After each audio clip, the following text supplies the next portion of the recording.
Hi అండి. అందరికీ నమస్తే అండి. Welcome to Prashanti cooking and health అండి. ఆషాఢ మాసంలో గోరింటాకు పెట్టుకుంటే మంచిది గదండీ!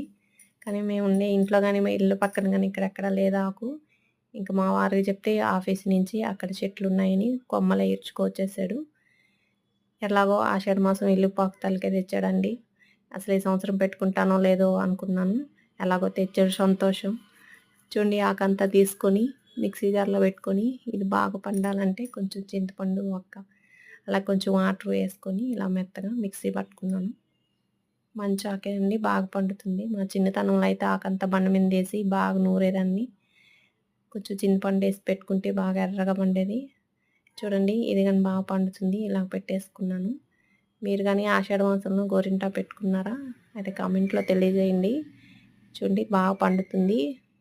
ఎర్రగా పండిందండి ఆకు. చాలా సంతోషం. వీడియో నచ్చితే లైక్ చేయండి.